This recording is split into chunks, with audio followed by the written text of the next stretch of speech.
Sambutlah yang datang, ikhlaskan yang pergi. Hargai yang berjuang dan lupakan yang menyakiti. Kembali lagi bersama saya Stephen. Seperti biasa siapkan apa? Ya tentunya kopi dan utbray untuk menemani kalian dalam menonton alur cerita film ini. Selamat menyaksikan dan celepot!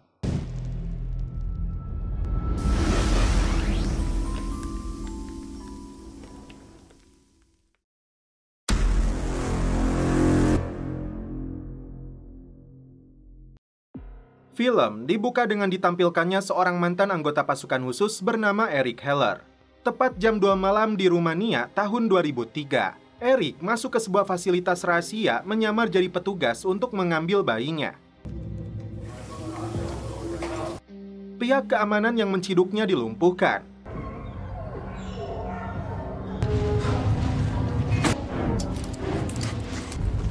Identification. Akhirnya, Eric berhasil kabur dari sana. Menginap di sebuah motel, bayi itu kini berada di tangan ibunya yang bernama Johanna.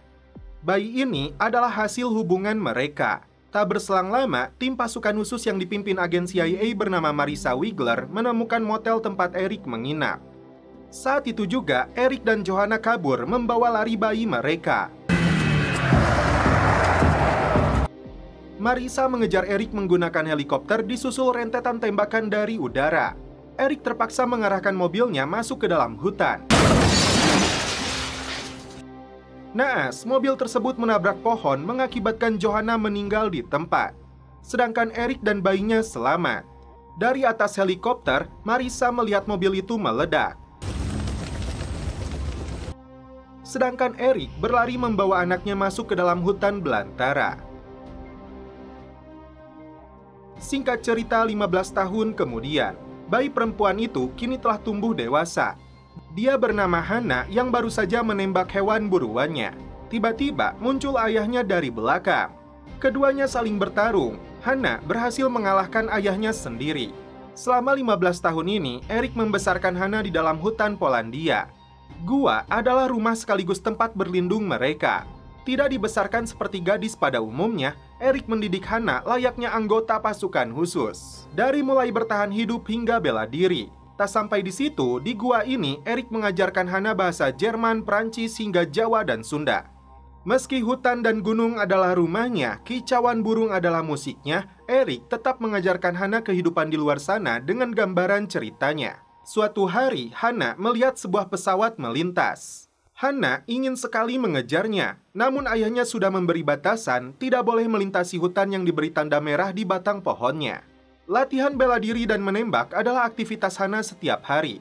Eric benar-benar melatih Hannah dengan keras dan penuh disiplin agar Hannah menjadi wanita yang tangguh.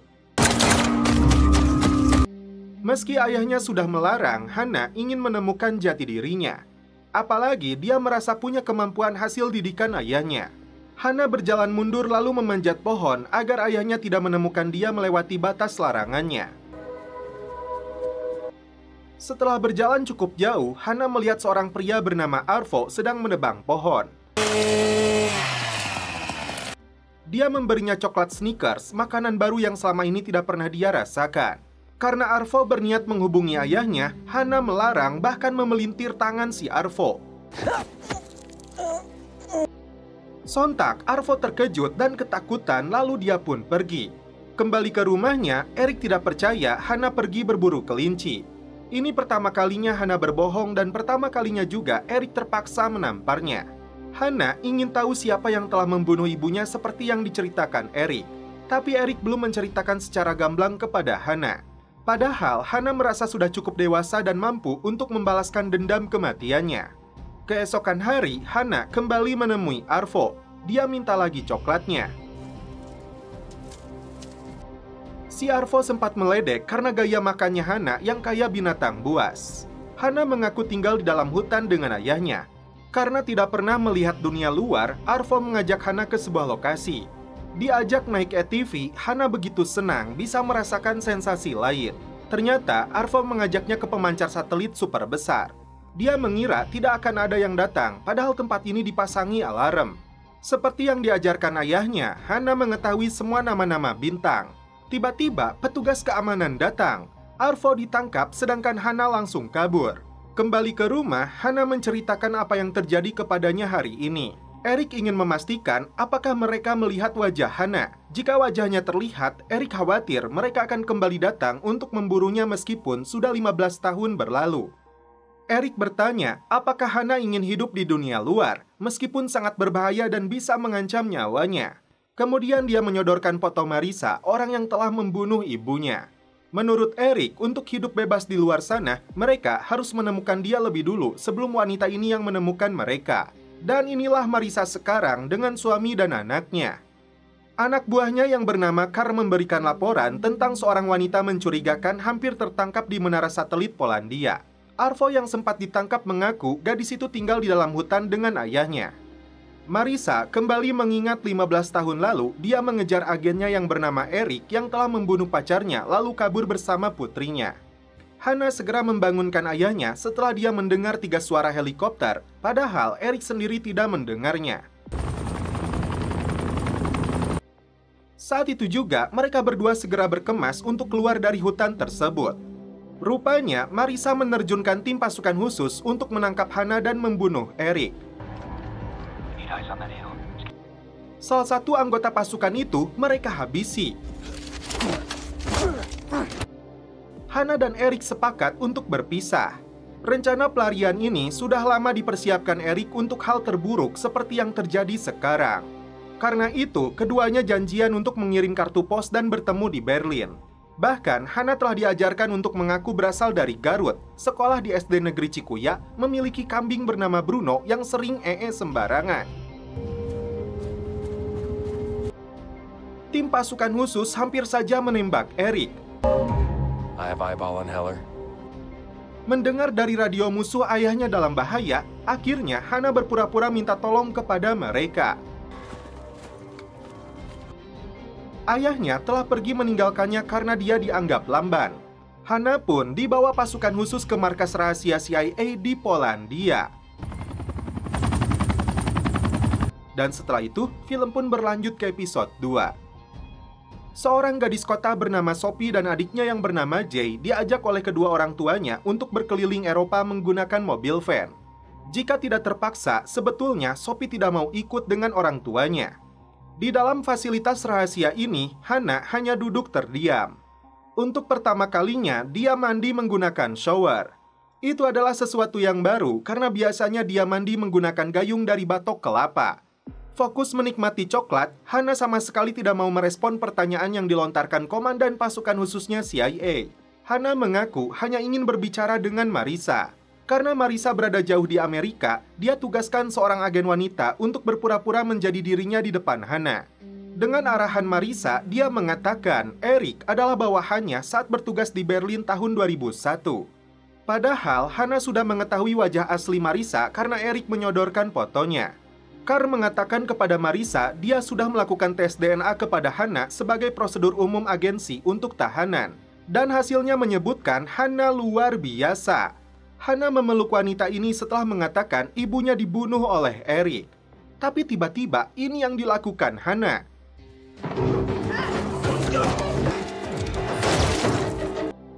Gadis yang asalnya pendiam ini kini berubah menjadi buas. Dia membantai pasukan yang berada di lokasi ini untuk melarikan diri. Sebelum pergi, Hana mengambil lembaran hasil tes DNA-nya. Ternyata fasilitas ini berada di bawah tanah di sebuah gurun. Setelah bertengkar dengan kedua orang tuanya, Sophie memilih untuk pergi. Pasukan militer dikerahkan untuk memburu kembali Hana. Secara tidak sengaja, Hana melihat Sophie yang sedang kebingungan tersesat karena tidak menemukan orang tuanya. Di dalam lantai kamarnya, Marisa menyembunyikan dokumen rahasia tentang pemberitahuan penghentian operasi fasilitas Ultras Darabani. Apakah itu ada kaitannya dengan Eric dan Hana? Setelah diajak oleh Hana, akhirnya Sophie bertemu kembali dengan orang tuanya. Hana pun diajak untuk ikut bersama mereka. Marisa memutuskan untuk menyewa kontraktor swasta bernama Michael untuk memburu Eric dan putrinya. Dia beralasan operasi rahasia tidak bisa dilakukan agensi. Tiba di kota terdekat, Hana turun dari mobilnya Sophie untuk melanjutkan perjalanannya menuju Berlin. Namun Sophie kembali mengajak Hana untuk ikut naik kapal dengannya karena merasa kasihan setelah melihatnya luntang-lantung. Seperti mendapatkan teman baru, Sophie merasa senang, begitupun dengan Hana yang merasa nyaman bisa berteman dengan Sophie. Sophie minta persetujuan orang tuanya untuk mengajak lagi Hana yang ingin pergi menuju Amsterdam. Karena instingnya yang kuat, Hana bisa merasakan ada seseorang yang sedang mengawasinya. Meski ayahnya si Poppy sempat menolak, akhirnya Hana diizinkan untuk ikut sampai Perancis. Diam-diam, Hana mengirimkan kartu pos untuk dikirimkan kepada ayahnya. Tiba di kota, Eric sudah berubah setelah mencukur kumis dan rambutnya. Marissa menemui ibunya Eric berharap ada informasi yang bisa dia dapatkan tentang keberadaannya. Belum jelas apa yang dilakukan mantan pasukan khusus ini, namun Eric menyeburkan dirinya ke dalam danau. Hana ikut dengan keluarga Sophie yang menginap di sebuah hotel. Saat mereka berdua pergi dugem, diam-diam Michael dan anak buahnya menyelinap masuk ke dalam kamar hotel. Hana mengatakan yang sejujurnya bahwa dia tidak bermaksud pergi ke Amsterdam, namun sedang dalam perjalanan menuju Berlin untuk menemui ayahnya. Hana kemudian menunjukkan lembar kertas yang tidak dia mengerti. Sophie mengatakan itu adalah hasil tes DNA dan ternyata Hana dituliskan abnormal. Marissa melihat dua polisi yang diduga dihabisi oleh Eric untuk menyeberang dari Polandia. Tiba di hotel yang sudah dipesan, Eric menerima surat yang dikirimkan Hana. Hana pamit kepada Sophie dan keluarganya untuk melanjutkan perjalanan menggunakan kereta api. Ketika Sophie mengantarnya masuk, tiba-tiba dia melihat beberapa orang mencurigakan. Sophie terkejut karena Hana sangat piawai dalam bertarung.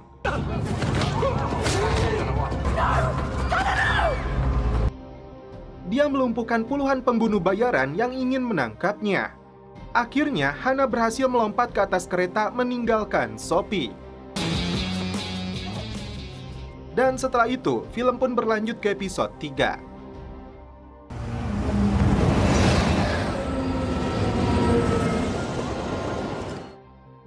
Tiba di stasiun Berlin, Hana sempat mencuri buku tentang kota ini dan air mineral. Sementara itu, Sophie dan keluarganya dimintai keterangan oleh agen CIA, khususnya Sophie yang mungkin mengetahui kemana Hana akan pergi. Hana duduk di depan pintu apartemen yang terkunci. Karena bosan, dia turun dan sempat diganggu seorang preman.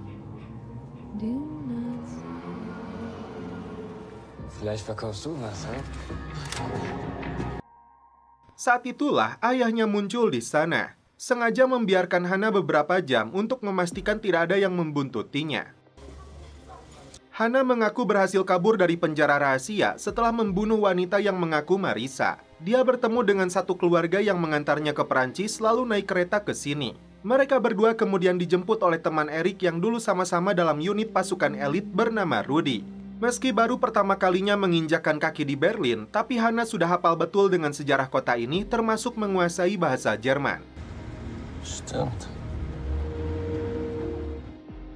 Tiba di gedung tua yang terbengkalai, sudah menunggu dua teman lainnya yang bernama Lucas dan Elsa. We should all move back to the woods, Rudy? Did you know my mother?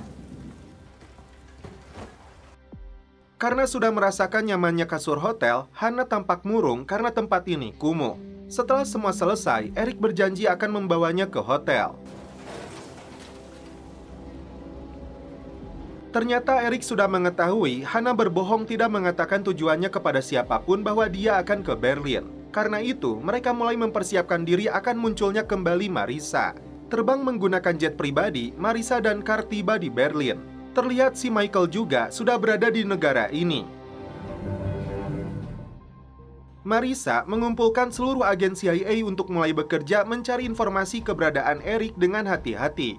Sebatas mengumpulkan informasi yang dilaporkan langsung kepadanya. Di malam hari, Hana diajak oleh Eric dan timnya ke lokasi depot senjata. Hana ditugaskan untuk standby di dalam mobil, biarkan para sepuh yang bekerja. Jika ada ancaman, segera bunyikan klakson mobilnya. Dari dalam salah satu kontainer, mantan tim pasukan khusus ini merampok puluhan senjata api. Tiba-tiba, Hana melihat mobil polisi yang datang mendekat. Setelah klaksonnya dibunyikan, Hana yang belum tahu caranya menyetir, nekat membawa mobilnya agar ayahnya dan tim segera kabur dari sana.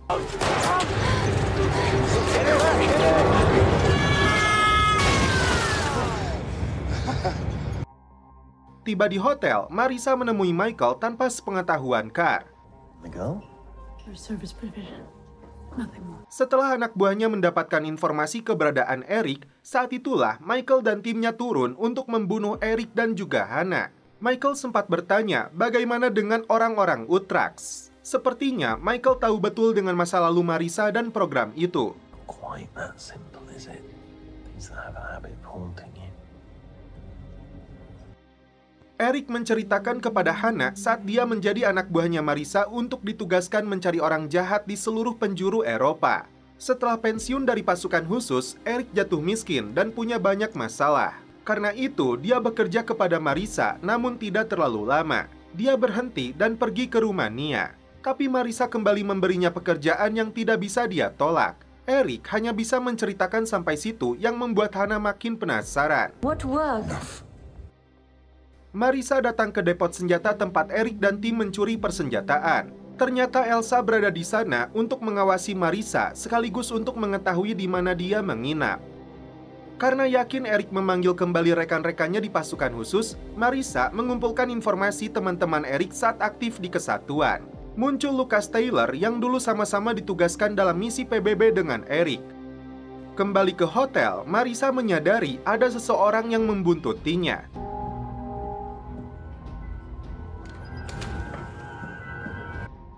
Dia katakan ini kepada Michael yang datang ke kamarnya. Marisa yakin itu rekannya Eric untuk memancingnya. Eric menemui Dierte karena dia tahu keahliannya dalam menyetir dibutuhkan untuk menyelesaikan misi ini. Akan tetapi dia menolak karena tidak mau membahayakan keluarganya. Sarannya adalah Eric menjauhi Marisa yang disebut Dierte sebagai racun berbahaya. Tiba-tiba Dierte menyetujuinya tapi hanya untuk kebutuhan darurat. Hannah tampak bingung dengan permainan berebut bola yang dilakukan tim ayahnya.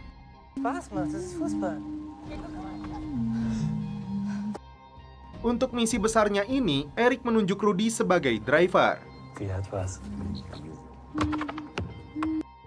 Kala itu, Eric bertemu dengan Joanna untuk pertama kalinya, yang sepertinya bermaksud untuk menggugurkan kandungannya.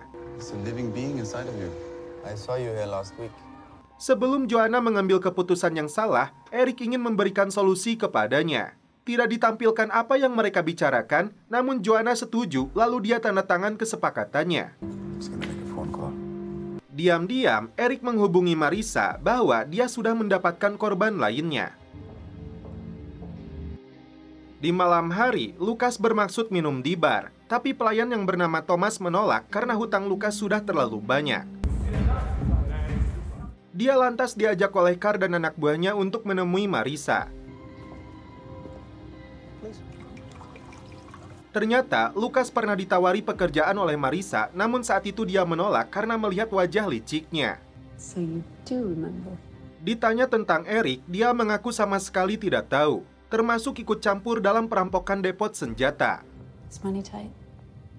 Jika mau bekerja sama, Marisa berjanji akan melunasi seluruh hutangnya. Take a drink. Di sini Lucas tampak bimbang, apalagi setelah Marisa mengatakan gadis yang bersama Eric itu bukanlah anaknya. Can't buy me. Kembali ke markas, Eric dan tim menyusun rencana untuk menghabisi Marisa di hotel. Hannah terlihat kecewa karena tidak diajak ikut serta. Saking kesalnya, dia menembakkan beberapa peluru. Lalu, dia tunjukkan tes DNA-nya kepada Eric dan tim, tapi langsung dibakar. But first, I have to kill Marisa Vigla. Kala itu, Eric menyerahkan Joanna yang sedang hamil kepada Marisa. Di pagi harinya, Eric menjelaskan alasannya karena dia tidak mau kehilangan Hannah. Ditambah lagi, perang di kota dengan perang di rimba itu berbeda. Takes time. I don't want to lose you. Lucas yang ditugaskan mengawasi hotel tempat Marisa menginap mengatakan dia masih berada di dalam kamarnya. Karena instingnya kuat, Hannah mengaku melihat Lucas penuh dengan aroma ketakutan, seperti rubah yang tahu dia sekarat. Akhirnya, Eric mengajak Hannah untuk ikut dalam misi ini. Saat melihat hotelnya Marisa, Hannah sudah tahu ada 3 pria bersenjata, 2 di dalam dan 1 lagi di mobil. Lukas sendiri masuk ke dalam kafe untuk menjebak Eric. Mengawasi dari luar, Marissa dan timnya melihat Eric menemui Lukas. Go.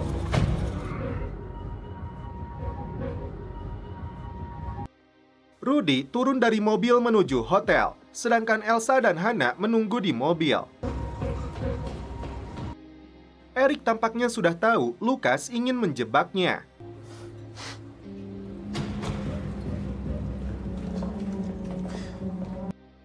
Carr melaporkan kepada Marissa bahwa Hannah tidak ada di dalam rumah persembunyian Eric dan tim. Diertes akhirnya dipanggil untuk menjadi supir sekaligus menemani Hannah, sedangkan Elsa pergi membantu Eric. Keluar dari kafe, Marissa langsung menembaknya.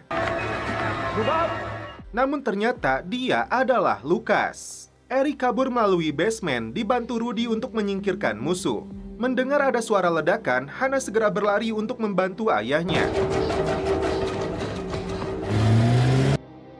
Marissa mengejar Eric saat melihatnya masuk ke hotel.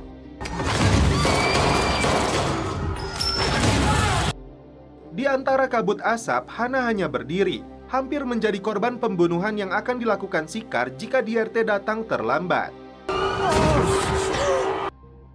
Sementara itu, Rudy dan Elsa melumpuhkan mobil patroli. Saat Marissa melihat ada polisi, dia langsung bergegas. Ternyata Eric dan tim menangkapnya. Dan setelah itu, film pun berlanjut ke episode 4. Diertes mengajak Hannah berlindung di rumahnya. Sementara itu, tim kepolisian Jerman memburu Eric dan Rudy hingga ke rumahnya. Dalam siaran berita, disebutkan Eric yang menjadi pelaku penembakan Lukas. Michael mengamuk karena misinya untuk membunuh Eric dan Hannah gagal dilakukan. Tiba-tiba, Marissa menghubunginya mengatakan dia telah menemukan Eric. Karena itu, Michael disuruh datang ke sebuah kafe baumen. Tiba di lokasi, Michael masuk ke dalam kafenya, sedangkan anak buahnya menunggu di dalam mobil. Tiba-tiba, Marissa kembali menghubungi Michael untuk kembali ke mobilnya. Ternyata, anak buahnya sudah mati, karena faktanya Marissa berada dalam sekapan Eric dan timnya. Eric muncul dari jok belakang memaksanya mengatakan semua tentang Marissa. Diertes memiliki seorang istri bernama Sima dan 2 anak. Setelah melihat Hannah berada di rumahnya, dia tampak kurang setuju setelah melihat berita Eric menjadi buronan polisi. Eric sudah tahu Marissa kini menjabat sebagai deputi direktur jaringan CIA Eropa. Eric mengancam akan membunuh suaminya yang bernama Oliver dan putranya Benoit yang tinggal di sebuah apartemen. Marissa mohon kepada Eric jangan sentuh mereka karena mereka sama sekali tidak bersalah. Lalu bagaimana dengan Joanna? Nasibnya tragis gara-gara Marissa padahal dia sama sekali tidak punya dosa. Jika Marissa dan keluarganya itu ingin selamat, Marissa harus melakukan apa yang Eric suruh. Karena statusnya kini menjadi buronan internasional, Marissa harus mencarikan jalan keluar dari negara ini untuk Eric dan Hannah. Marissa akhirnya setuju. Sebelum itu, Eric menembak mati si Michael tepat di depan matanya. Itu sebagai bentuk peringatan jika Marissa macam-macam maka keluarganya akan bernasib sama. Sima mengetahui suaminya dan ayah Hannah berada dalam unit yang sama saat aktif di pasukan khusus. Karena dia tahu suaminya kini punya pekerjaan bagus, maka dia tidak setuju Diertes kembali bergabung dengan Eric. Di malam harinya, Diertes pamit kepada Hannah dan istrinya untuk pergi bekerja mengirimkan hasil pertanian yang akan diekspor. Diam-diam, Hannah membuntutinya. Untuk menyusup ke dalam mobilnya, Hannah memecahkan kaca mobil lain untuk mengalihkan perhatian Diertes.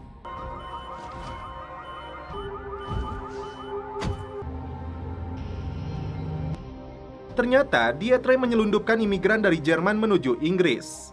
Setelah itu, Diertes melanjutkan perjalanannya menemui timnya Eric. Kesempatan ini dimanfaatkan Hannah untuk memanjat pagar agar dia bisa melihat apa yang mereka lakukan. Yeah. Rudy dan Elsa melarang Diertes menemui Eric yang sedang berada di dalam agar dia tidak terlibat lebih jauh demi keselamatan keluarganya. Jika sesuatu menimpa mereka, Diertes ditugaskan Eric mengirim barang ini ke koran Berlin. Hannah kemudian mendengar percakapan Eric dengan Marissa yang menyebutkan Hannah tidak tahu tentang masa lalu Eric yang sebenarnya.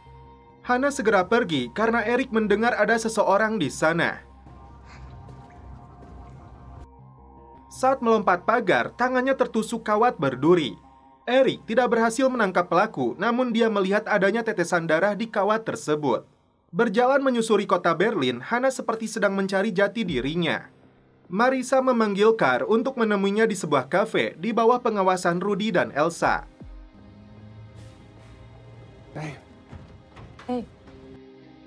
Marisa mengaku kepada Carr dia sudah menahan Eric di lokasi aman karena Eric punya informasi penting terkait keamanan nasional Amerika yang tidak bisa diambil resikonya untuk CIA.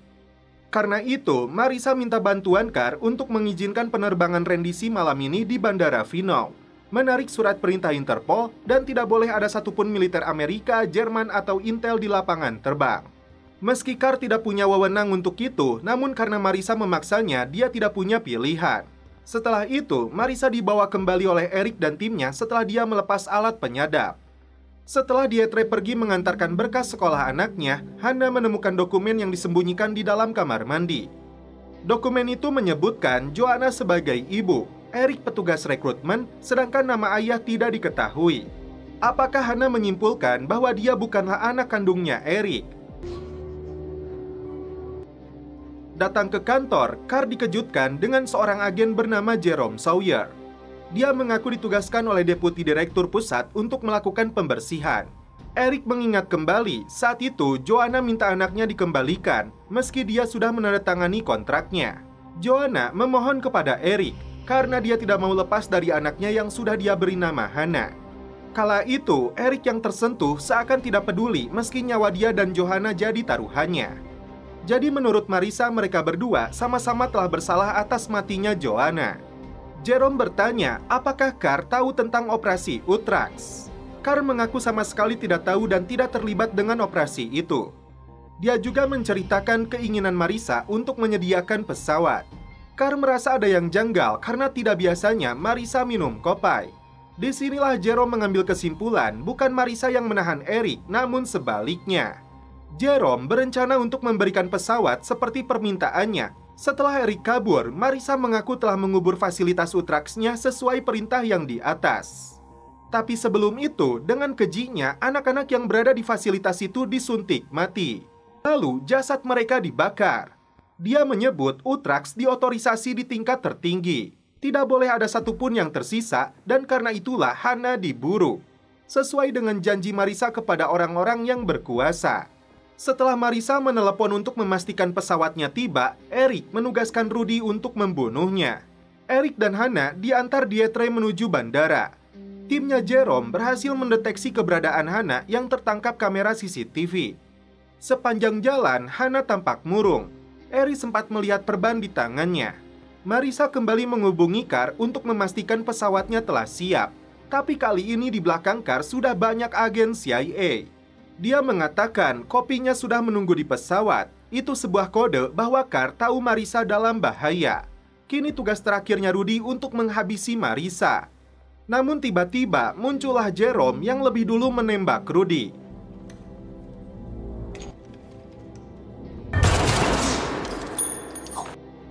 Jerome mengaku dikirim oleh teman Marisa dari Utrax. Dietre dan Elsa pergi meninggalkan Eric dan Hannah yang akan naik pesawat. Namun tiba-tiba Hannah menolak karena butuh jawaban. Apa benar Eric adalah ayah kandungnya? Hannah tidak percaya dan menuduh Eric yang telah membunuh ibunya. Saat Hannah pergi, Eric menghubungi Rudy tapi diangkat oleh Jerome. Di waktu yang sama, puluhan pasukan khusus diterjunkan untuk menghabisi Eric. Baku tembak pun terjadi. Eric berlari kabur, sedangkan Hannah yang sudah kecewa tidak mau menolongnya. Padahal selama 15 tahun ini, Eric-lah yang telah merawat dan melatihnya. Timah panas yang dilepaskan Jerome mengenai Eric. Saat itulah, Dietre dan Elsa kembali datang untuk menyelamatkannya.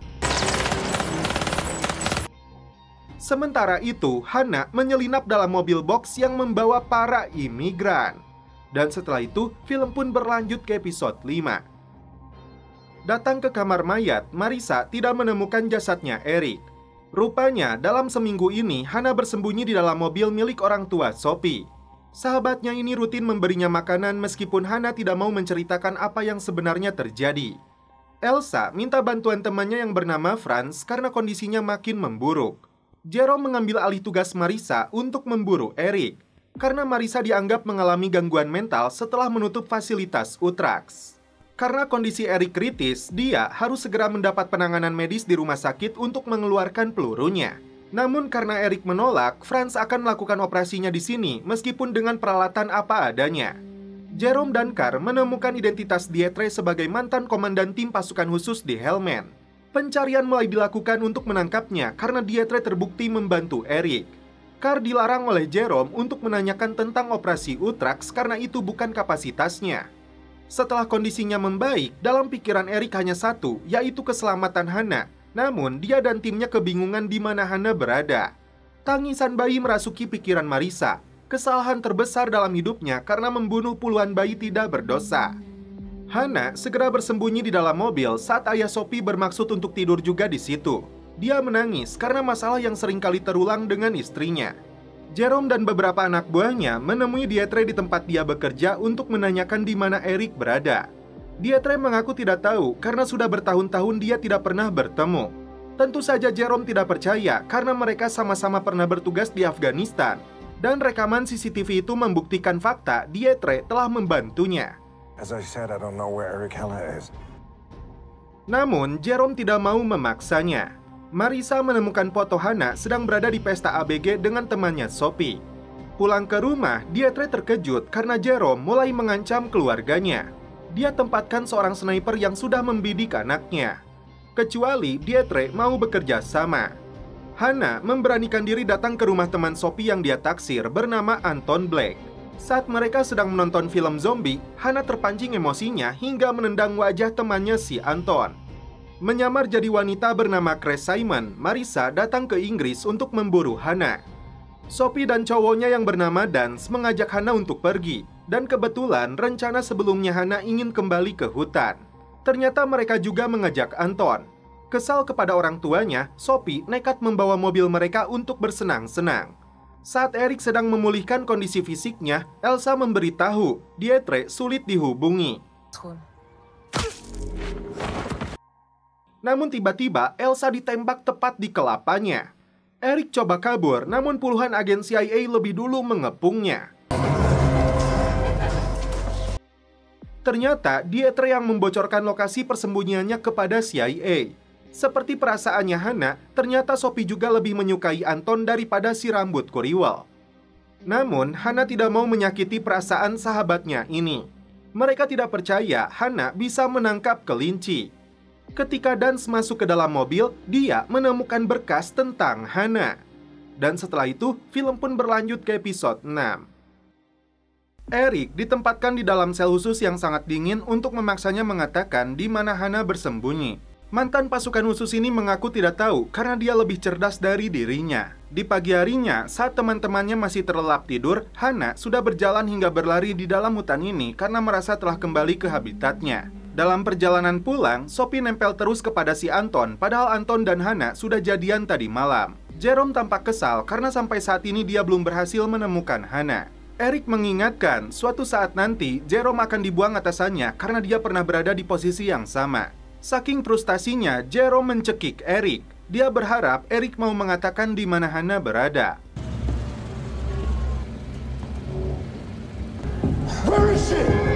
Sophie menyuruh Hana untuk pergi dari rumahnya karena sakit hati merasa gebetannya telah diembat olehnya. Ternyata kertas asal-usul Hana dibawa oleh Dance. Alhasil, meski sudah mengobrak-ngabrik mobil, Hana tidak berhasil menemukan dokumen penting itu. Kembali ke rumahnya, Sophie dikejutkan dengan wanita bernama Claire yang mengaku sebagai ibunya Hana. Datang ke garasi, Jay mengatakan ibunya Hana datang ke rumah. Di sini, untuk pertama kalinya, Hana melihat Marissa. Marissa terus membujuk Sophie untuk mengatakan informasi yang dia tahu tentang Hana. Hana mengambil ponsel milik Jay, lalu dia pergi dari sana. Sophie tidak mau menanggapi Marissa yang mengakibatkan pertengkaran antara dia dan orang tuanya. Marissa yang licik kini membujuk Jay yang sepertinya mengetahui tentang keberadaan Hana. Hana mengirim pesan kepada Sophie agar tidak percaya kepada wanita jahat itu. Mereka janjian untuk kembali bertemu di stasiun kereta api terdekat. Sementara itu, Dance menemukan lokasi yang diberi warna hitam di daerah Rumani. Masuk ke dalam kafe, ternyata Hana telah dijebak oleh Marissa. Dia mengancam Sophie dan keluarganya akan menjadi korban jika Hana menolak ikut dengannya. Hana kemudian bertanya tentang Eric. Agen CIA ini mengatakan Eric telah mati. Marisa menegaskan Eric bukanlah ayahnya dan dia tidak tahu siapa ayah kandungnya. Yang jelas, Hana adalah bagian dari proyek yang dilakukannya dulu bersama Eric. Marisa menghubungi Jerome setelah mengetahui anak dan suaminya mendapat ancaman karena ulahnya. Marisa akan menyerahkan Hana kepadanya asalkan jabatan CIA-nya dikembalikan tanpa pemeriksaan kesehatan mentalnya. Jerome pun menyetujuinya. Dance menunjukkan kertas dokumen milik Hana kepada Sophie. Ternyata nama ibunya Joanna, bukan Claire seperti pengakuan wanita itu. Bermaksud memberitahu orang tuanya, ternyata Marisa dan Hana kembali ke rumahnya untuk pamit. Hi. It's okay. We'll send you an address to Actually, can I just... Come on, let's go. Sophie sempat membawa Hana ke kamarnya untuk memastikan apa yang sebenarnya terjadi. Tapi Hana tetap bungkam karena dia tidak mau Sophie dan keluarganya dalam bahaya. What do you want me to do? Hannah, look at me. What did Sophie give you? Hana akhirnya dibawa pergi oleh Marisa, menginap di sebuah hotel. Merasa tidak dibutuhkan lagi, Eric awalnya akan dihabisi. Namun, mantan pasukan khusus ini melakukan perlawanan. Get out the way! Where's Zoya? Saat melihat Hana tidur, Marisa sepertinya punya perasaan yang dalam karena rasa bersalahnya yang terus menghantui pikirannya. Dari laptop milik agen yang dibunuhnya, Eric menemukan file tentang operasi Utrax, khususnya identitas beberapa wanita yang menjadi calon prajurit khusus CIA. Dietre mengantar Eric ke bandara. Weißt du, wo sie ist? Einfach. Ich brauche Geld. Selain memberikan uang, dia minta maaf karena mereka mengancam anak-anaknya. Zu haben, was du hast. Medic protection. Yes, sir. Jerome dan anak buahnya baru saja turun dari helikopter untuk menuju hotel tempat Marisa dan Hana berada. Masuk ke dalam lift, Marisa terkejut Eric berhasil menemukan mereka. Sedangkan Hana kembali tersenyum karena ayahnya ternyata masih hidup. What? Love. Actually, I want to show her. Mereka berdua langsung kabur, sedangkan Marisa dan Jerome menurunkan seluruh agen untuk menangkap mereka kembali hidup atau mati. Eric dan Hana sempat bersembunyi di dalam ruang seminar. Setelah Eric memicu alarm kebakaran, mereka kembali kabur. So, who can give me... It's very good. Thank you. How about you? Quickly as possible. This is not a drill. He was wearing a white robe. Beberapa agen CIA dilumpuhkan.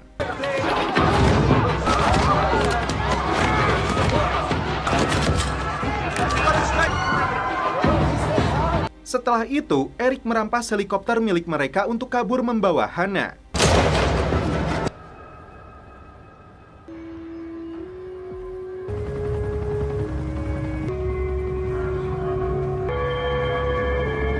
Di lokasi rahasia inilah, para calon prajurit CIA menjalani latihannya.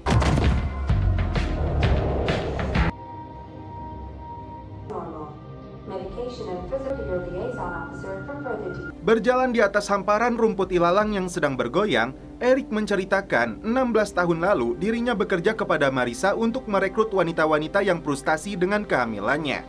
Dan salah satunya adalah Joanna. Bayi-bayi itu dimasukkan ke dalam fasilitas ilmiah, namun dia sendiri tidak tahu apa yang mereka lakukan. Dan kini, Eric tidak mau Hana kembali berada dalam bahaya.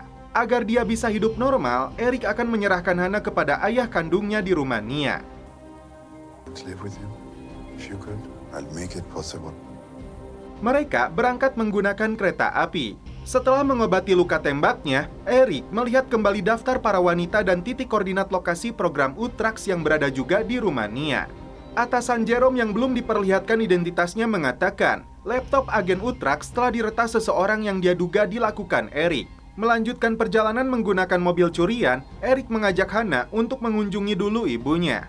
Eric mengaku selama ini pergi untuk bekerja di luar negeri. Ibunya mengatakan tidak ada siapapun yang datang kemari mencarinya. Ingin berburu ke daerah timur, Eric ingin membawa senjata peninggalan ayahnya. Hana setuju untuk menginap malam ini, sebelum esok hari dia pergi. Dan inilah fasilitas Utrax yang ternyata masih beroperasi. Membentuk agen khusus CIA yang memiliki kemampuan dan kecerdasan tinggi di atas manusia normal. Salah satunya wanita muda berkulit hitam bernama Mahan dengan kode 249. Entah apa alasannya, malam hari diam-diam emaknya Eric menghubungi Marisa. Keesokan paginya, Eric dan Hana kembali melanjutkan perjalanan. Beberapa jam kemudian, Marisa yang datang ke rumah ibunya Eric. Karena putranya itu sering membuat masalah, dia takut gadis itu dalam bahaya. Ternyata Jerome dan anak buahnya menyusul juga. Marisa sempat bertanya apakah Jerome merahasiakan tentang Utrax, namun Jerome menutup rapat mulutnya. Mahan dan puluhan calon prajuritnya CIA ini ditempatkan di ruangan khusus dengan keamanan tingkat tinggi.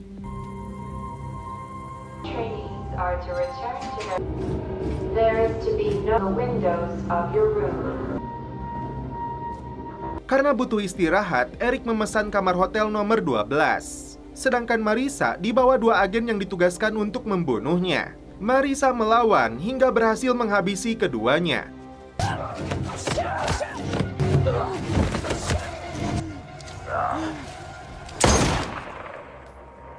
Di kamar hotel ini, Eric mengatakan dia menginap dengan Joanna dan Hana yang saat itu masih bayi. Tepatnya di malam terakhir sebelum dia terbunuh.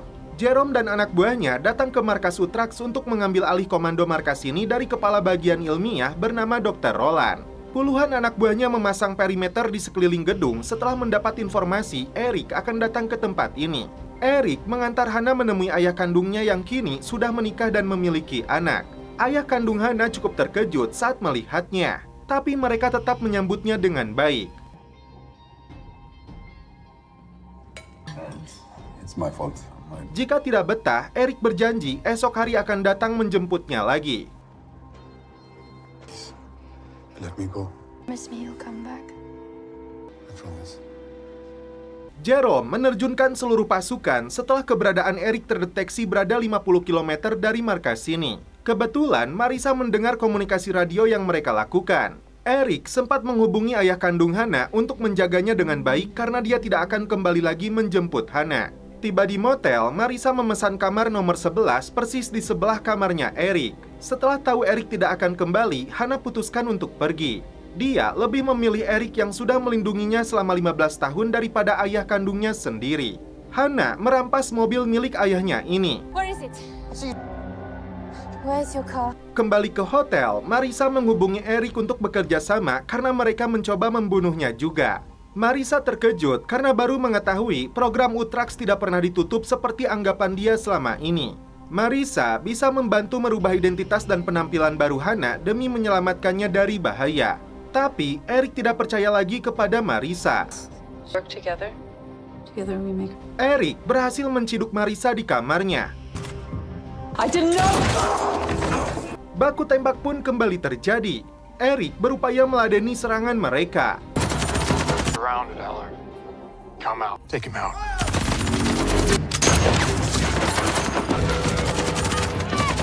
Dia makin terdesak hingga tiba-tiba Hana muncul untuk membantunya.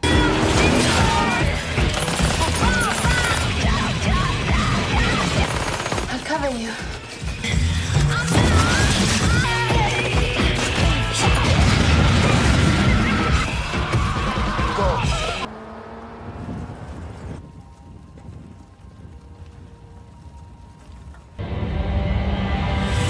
Dan setelah itu, film pun berlanjut ke episode 8. Ternyata, Marisa menyekap Jerome di lokasi tersembunyi. Dia mengaku sedang menyelesaikan program Utrax yang sempat tertunda. Setelah mengobati luka tembaknya, Eric menunjukkan daftar para calon agen khusus yang berada di dalam markas Utrax. Utrax started up at the same place you were born. Hana ingin beraksi untuk menyelamatkan mereka. Come on. Ternyata para wanita muda ini mengalami kegelisahan karena merasa dikurung terlalu lama. Dr. Roland meminta mereka untuk segera mengeluarkan para agen Utrax ini dan memberi mereka obat. Dua agen ini saling berkomunikasi meski hal itu sebenarnya dilarang. Can you hear me? It's 249. You want to tell on me? Ada dorongan dalam diri mereka untuk melawan. I can feel it. Eric mengajak dulu Hana ke makam ibunya sesuai dengan informasi yang dia dapatkan dari Marissa. Let's go. Setelah itu, mereka berdua memulai rencananya. Langkah pertama adalah mencuri bis mini untuk digunakan membawa para korban. Setelah memberinya pukulan, Marissa memaksa si Jerome untuk menghubungi anak buahnya yang berada di markas Utrax. Mereka diberi perintah untuk siaga akan datangnya Eric. Tapi mereka tidak boleh menghabisi Hana. Why do you care what happens to her? Sebelum dihabisi, Jerome melakukan perlawanan hingga mobilnya terbalik.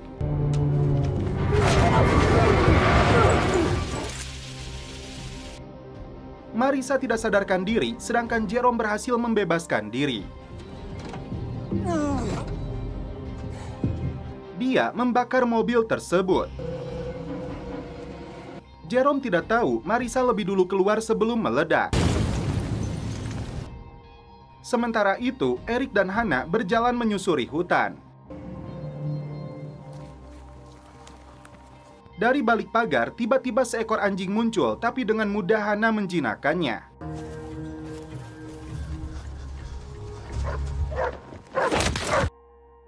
Tim pasukan diterjunkan setelah mereka melihat Hana melumpuhkan penjaga lokasi ini.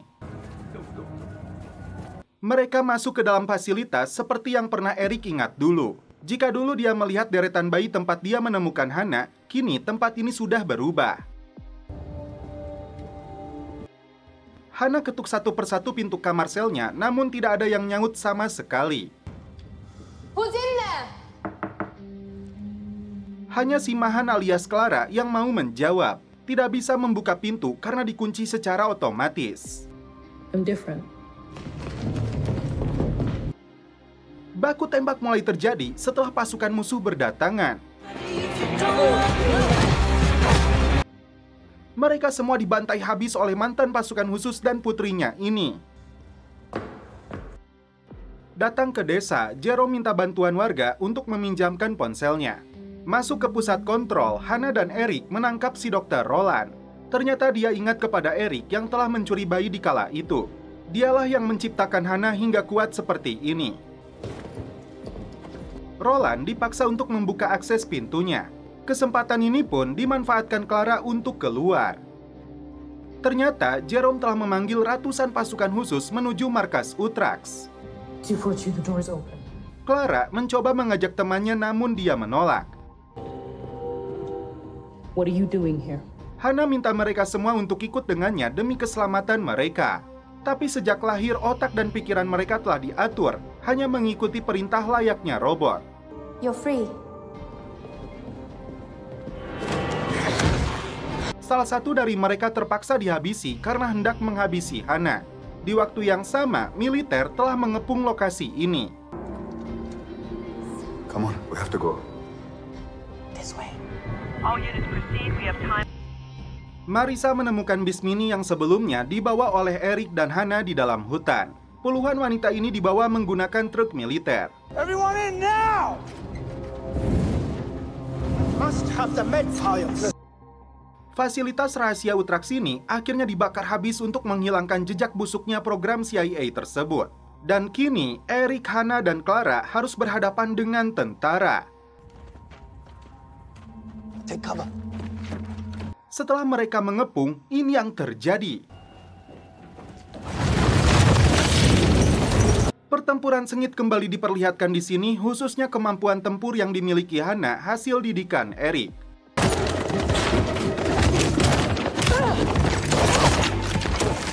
Clara sempat tertembak lalu diselamatkan oleh Hana. Sayangnya kondisi Eric memburuk. Eric! Mereka membawanya keluar namun dicegat oleh Jerome. Why the hell did you bring her here? Tiba-tiba Marissa muncul untuk menghabisi Jerome. Who is she? Melepaskan mereka bertiga sebagai bentuk penebusan dosanya. Marissa masuk ke dalam gedung, menembak kakinya sendiri agar CIA mempercayai ceritanya bahwa Eric dan Hannah kembali kabur.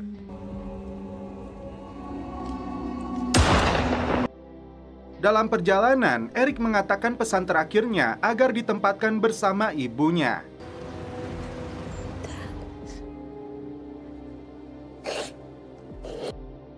Akhirnya, Eric meninggal dunia dimakamkan persis di sebelah Joanna. Puluhan prajurit muda CIA ini diterbangkan menuju fasilitas baru di Wilberforce. Dan setelah itu, film pun berlanjut ke season 2.